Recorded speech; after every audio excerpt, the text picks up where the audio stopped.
లోపలికి అపాయింట్మెంట్ ఇచ్చారు. ఆయన అరాచకాలు రఘురామకృష్ణరాజు నా మీద చేసిన మా ఉండి నియోజకవర్గంలోని పేదల మీద, పేదల ఇల్లు మీద ఆయన చర్చిలు పడగొట్టేస్తున్నాడు, మసీదులు పడగొట్టేసి అరాచకాన్ని ప్రశ్నించానని నన్ను చంపేమని ఆదేశాలు జారీ చేశాడు సార్. అంటే నేనే ప్రశ్నించానండి, అతను ఎవడో ప్రశ్నించాను లేదండి. నేను ప్రశ్నించాను, నన్ను కొట్టేస్తే ఇంకొకటి ఎవడో మాట్లాడాను. తెలుగుదేశం పార్టీ అన్ని ఎవిడెన్స్ ఉన్నాయి సార్, నాకు అన్ని ఎవిడెన్స్ ఉన్నాయి. డాక్యుమెంట్ సైతంగా నేను చెప్పేది ఒకటే అండి, నాకు 40 సంవత్సరాలకి తండ్రి కంటే ఎక్కువ ప్రేమించి మా చంద్రబాబు నాయుడు గారు నేనంటే అంత ఇష్టమండి ఆయనకి. ఆయన దగ్గరికి వెళ్ళి నాకు జరిగిన అన్యాయాన్ని రఘురామకృష్ణరాజు ఈయన ఈ నియోజకవర్గం అభివృద్ధి నిధులు వాటిలో ముసుగులో చేసే అరాచకాలు అన్నీ కూడా వివరంతాను. అలా నేను ప్రశ్నించానని, నేను ప్రెస్ మీట్ పెట్టానని నన్ను అనేక రకాలుగా హింసలు పెట్టి పోలీసులతోటి, ఎస్ఐ తోటి 10 మంది కానిస్టేబుల్ కొట్టించేసి నన్ను కారులో పడేసి బయటికి తీసుకుపోయి ఆయన పంపించేసి నా ఇల్లు బ్రహ్మాండమైనటువంటి రాష్ట్ర తెలుగుదేశం పార్టీ ఆఫీస్ లాగా ఉంటుంది నా కార్యాలయం. మా లోకేష్ బాబుని తీసుకొచ్చి ఓపెన్ చేద్దామని కార్యాలయం తయారు చేస్తే దాన్ని వంటశాల సార్. 40 సంవత్సరాల నుంచి నేను పేదలకు భోజనం పెడతాను సార్. 40 సంవత్సరాలు నా గురించి చంద్రబాబు నాయుడు గారికి అన్నీ తెలుసు.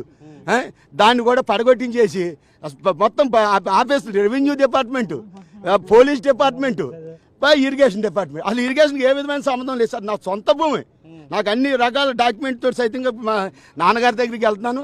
మా నాన్నగారికి నాది కొట్టి కాదండి, ఆయన చేసే అరాచకాలన్నింటినీ నాన్నగారికి వివరించి ఆయన చేసిన తప్పుని అసలు తెలవనొత్తలేదు సార్ ఇక్కడికి అసలు. అంటే మీరు ప్రెస్ మీట్ పెట్టారు కదా, ప్రెస్ మీట్ పెట్టి అన్ని చెప్పారు, మరి పార్టీ ఇప్పటివరకు ఎందుకు చర్యలు తీసుకోలేదు? అసలు ఆయన దృష్టికి అసలు ఇది నిజమైన విషయం రావటాలేదు సార్. కింద అసలు రానిత్తలేదండి. అది ఎట్టి పరిస్థితుల్లోనూ అక్కడ జరిగేదాన్ని అసలు రానిత్తలేదు సార్. ఆయన ఏం చదువుతున్నారంటే అభివృద్ధి ముసుగు. నేను అభివృద్ధి కలెక్టర్ దగ్గర నిధిని పెట్టాను అని ఆ ముసుగులోని అనేక దోపిడీ సార్, విపరీతమైన దోపిడీ సార్. అసలు ఇటువంటి దోపిడీ ఎమ్మెల్యే అసలు మా పశ్చిమ గోదావరి జిల్లా ఉండంటే తెలుగుదేశం పార్టీ కంచుకోట అండి.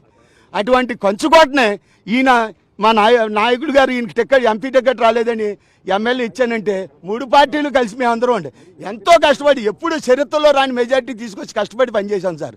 అప్పుడు దాకా బాగున్నాడు సార్. తర్వాత అసలు తెలుగుదేశం పార్టీ నాయకులను కానీ, అభిమానులను కానీ, కార్యకర్తలను కానీ ఎవరినే అసలు పురుగుల్లాగా చూస్తూ, చాలా హీనంగా చూస్తూ వైఎస్ఆర్ తోటి ఈ రోజుకి కూడా ఆయన 19 నెలలు అయింది సార్. అది ప్రశ్నించానని నన్ను ఇలా ఇచ్చేసి మానసిక హింస సార్. పేగు జారిపోయి 2 సార్లు ఆపరేషన్, పోలీసు వాళ్ళు కొట్టేస్తే వెర్ని ఆపరేషన్ పేగు జారి చేయించుకున్నాను సార్. పోలీసు వాళ్ళు కొట్టేస్తే మళ్ళీ మెసేజ్ జారిపోయింది సార్. మళ్ళీ ఆపరేషన్ చేసుకుని వస్తే నా ఇల్లు కొట్టేసారు. ఇల్లు కొట్టేసి నేను వస్తున్నానని తెలిసిండే ఇంటికి వెళ్ళి కలవట్టు కూడా మొత్తం లాగించేసి అన్ని ఎవిడెన్స్ తోటి వచ్చాను. మా తండ్రి గారికి చెబుతాను, మా తండ్రి గారు 100% కూడా నాకు న్యాయం చేస్తాడని ఉండి నియోజకవర్గం నాకు మా తండ్రి గారిని నోటే కోరుతాను. ఉండి నియోజకవర్గం తెలుగుదేశం పార్టీని, తెలుగుదేశం కార్యకర్తలని, అభిమానుల్ని, ప్రజల్ని, పేదోళ్ళ ఇళ్ళని, మసీదుల్ని, చర్చిల్ని అన్నిట్లో కూడా ఫుల్ స్టాప్ పడాలి సార్. ఎట్టి పరిస్థితులు అసలు ఇతనికి ఈ కొట్టే అధికారం ఒక ఎమ్మెల్యేకి ఎవడిచ్చాడు సార్? అసలు ఎప్పుడు లేదు సార్. 83 నుంచి ఎంతో ఉందాక ఉండి నియోజకవర్గాన్ని మాకు అబ్బాయిరాజు కలిసిన రామచంద్రరాజు గారు అండి ఎంతో ఉందా కానీ ఉండి నియోజకవర్గాన్ని ఒక నాయకుడిగా కాదు సార్, సేవకుడిగా పనిచేశాడు సార్. ఆయన తర్వాత శివ కూడా బాగా పనిచేశారు సార్. ఈయన వచ్చి ఇలా అరాచకాలు చేసి ఇవాళ అతను ఒకటే ఉద్దేశం సార్, తెలుగుదేశం పార్టీని ఉండి నియోజకవర్గంలో కనుమరుగు చేయాలి. ఆ దుర్బుద్ధితో అతను పనిచేసి ఆయనకి చిన్నాను ఒక బాపిరాజు గారు ఉన్నారండి, కనుమూరు బాపిరాజు, ఇద్దరు కలిసిపోయారు సార్. కలిసిపోయి వీళ్ళిద్దరూ కలిసి ఉండి నియోజకవర్గం తెలుగుదేశం పార్టీని ఆయన్ని ఇంకా నామరూపాలు రాకూడదు తెలుగుదేశం అని బీసీలను అండి, ఎస్సీలని, ఒకరి క్యాస్ట్ని కాదండి, మొత్తం అన్ని ఓసీలు అంత రాజులను కూడా అండి విపరీతమైన ఇచ్చేస్తున్నారు సార్. ఇంటికే ఎకరానికి ఇంతని డీపారం పట్టాలు డబ్బు వసూలు చేసేస్తున్నారు సార్. చాలా దారుణం అంటే ఇదంతా కూడా మా తండ్రి గారికి వివరించి, మా తండ్రి గారికి నన్ను చంపేస్తాన్ని ఆదేశాలు జారీ చేశారు సార్. డైరెక్ట్గా మా మేనమామని కొడుకుల్ని అందరినీ కాగేసి ఇంకా ఆయన ఉంచను, నన్ను ఎదిరించాడు. ఆయన మటుకు నేను ఉంచను, ఎట్టి పరిస్థితుల్లో అతను ఉంచను, నేను చంపేస్తున్నాను ఆదేశాలు జారీ చేశారు సార్. పోలీసు నా జీవితంలో నా 40 సంవత్సరాల చరిత్రలో ఎప్పుడు కూడా పోలీస్ కానిస్టేబుల్ కూడా ఇలా గెంటుతూ ఎరగను సార్. నేను పోలీసు వాళ్ళతోటి ఎస్ఐ తోటి వీళ్ళతోటి కొట్టేసి వీడియో అతను ఫోన్లోని లైవ్ చూపించమని లైవ్ చూపించారు సార్ అతనికి. నన్ను కొడతా ఉంటాండి సార్. నా ఇల్లు పార్టీ ఆఫీస్ని భోజనశాలను కొడతా ఉంటే అతనికి లైవ్ చూపించమన్నారండి. ఎంఆర్ఓ అండి, ఈయన పోలీసులు 4 సీఏలు 50 మంది పోలీసులు అండి. మళ్ళా నుండి ఇరిగేషన్ అది కాదు, అసలు ఇరిగేషన్కి ఏ విధమైన సంబంధం లేదండి. అది వాళ్ళు చేసేది వంక పంట పోదండి, రైతులు పోదు సార్. అది దాన్ని పడగొట్టేశారు. ఎడాపెడ మొత్తం కొబ్బరి చెట్లు సార్. రైతులు ఎన్నాళ్ళు 50 సంవత్సరాల నుంచి బ్రహ్మాండమైన బండేసి గలకాయలు కోసిన అన్నింటిని కూడా కొబ్బరి చెట్లు అండి అన్నిటిని పడగొట్టేసి ఎలువరు గ్రామాన్ని శ్మశానం చేయించాడు సార్. ఈ దుర్మార్గుడు శ్మశానం చేయించాడు సార్.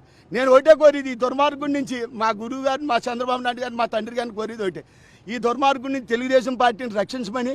తెలుగుదేశం పార్టీకి ఈ 3 సంవత్సరాలు కూడా ఒక తెలుగుదేశం పార్టీ ఆశయాలు కట్టుబడి ఉన్న ఒక ఇన్ఛార్జిని ఉండి నియోజకవర్గాన్ని నియమించి మళ్ళీ తెలుగుదేశం పార్టీని బతికించమని కోరుకుంటాను సార్ మా తండ్రి గారిని. స్టార్టింగ్ నుంచి ఎలా ఉందండి, ఇప్పుడు ఎలా ఉంది రఘురామరాజు? ఎలక్షన్ అయ్యేదాకా మాతో ఉన్నాడు సార్. చాలా దారుణం సార్. తెలుగుదేశం పార్టీ నాయకులు, కార్యకర్తలు, అభిమానులు కూడా ఉండి నియోజకవర్గంలో తలదించుకొని మనకు ఎందుకు ఇది అసలు వచ్చింది తెలుగుదేశం పార్టీ, అసలు ఉండిలో మనకు అసలు ఎందుకు వచ్చింది, ఎందుకు ఇచ్చేసాం, మనం ఎందుకు సపోర్ట్ చేసాం, ఇటువంటి దుర్మార్గుడు మన నియోజకవర్గం వస్తానని అసలు ఏం చేయాలో తెలియని పరిస్థితిలో ఉన్నారు సార్. వైసీపీ అంటారు మీరు? అంటే కరుడు కట్టిన తీవ్రవాదిని సార్ నేను తెలుగుదేశం పార్టీ. మా నాన్నగారికి తెలుసండి. పొత్తూరు అంటే అదంతా మోసం అండి, అదంతా మోసం అండి అసలు అంతానే. అతను ఎన్ని రకాల వ్యవహారాలు చేస్తున్నాడు. మాది కుటుంబ గుట్టు, నేను బయట చెప్పకూడదు. మా తండ్రి గారికి చెబుతాను అంతా, మా తండ్రి గారికి చెబుతాను.